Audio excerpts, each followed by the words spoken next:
سلام دوستان، بهداد حیدری هستم از مجموعه بایت کرافترز. دوره CMD رو با هم داریم. نمیخوام اون تا زیاد طولانی و حوصله سربر بشه براتون. سعی کنیم که کوتاه و مفید و مختصر جمعش کنیم بریم. زیاد تو جزئیات نمیریم، مواردی رو خدمتتون میگم که کاربردی باشه. یک سری دوره حالا شبیه کلاس‌های دانشگاه هستن، خیلی میرن تو جزئیات و خیلی آکادمیک طور و حوصله سربرن. نمیخوام اصلا این دوره این شکلی باشه. از چیزایی براتون میگم که بیشتر خودم مثلا به کارم اومده و خودم تجربهش رو کردم. در ضمن زیاد نمیتونم روی ادیت و ویدیو وقت بذارم، ممکنه حالا اشتباهایی داشته باشم، اصلاحشون نمیکنم، اصلا وقت کافی ندارم. امیدوارم درک کنید. به هر حال حالا هر کسی اشتباه و خطا داره. بیشتر از این وقتتون رو نمیگیرم. بریم سراغ دوره CMD. خب CMD چیه؟ اصلا CMD مخفف چیه؟ CMD مخفف کامند یا حالا کامند پرامپت یا همون خط فرمان. پس سه تا شد: CMD یا کامند پرامپت یا کامند پرامپت میخوام، یا به فارسی میشه خط فرمان.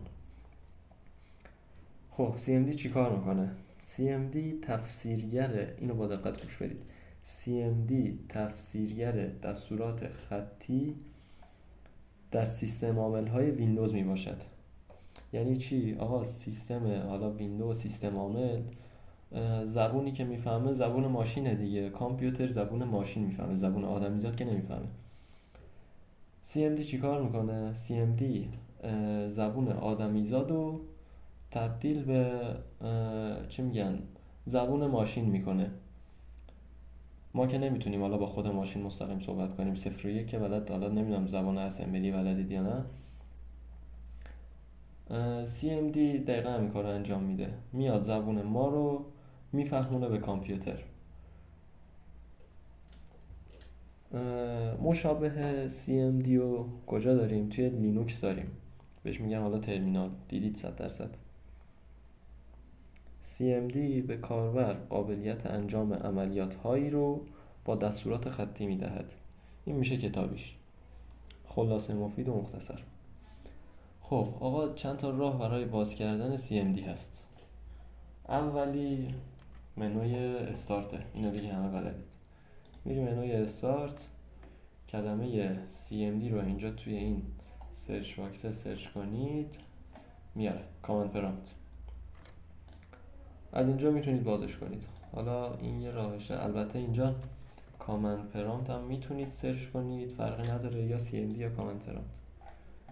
این چی؟ راه دوم. من حالا اینو یکم بیشتر دوست دارم، چون یادم اولین باری که کامند پرامپت رو باز کردم معلممون یاد داد بهم. اول دبیرستان بود فکر میکنم. از اون موقع این راه مونده تو ذهن من.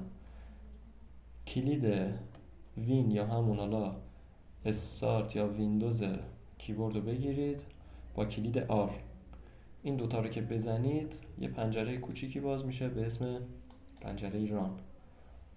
توی قسمت این اوپن باکس کلمه CMD رو که سرچ کنید، اوکی رو بزنید، کامند پرامپت باز میشه برامون. خب برای این جلسه کافیه. بگین اگه حالا با کامند پرامپت آشنا شدید و بریم تا جلسه بعد. خدا نگهدار.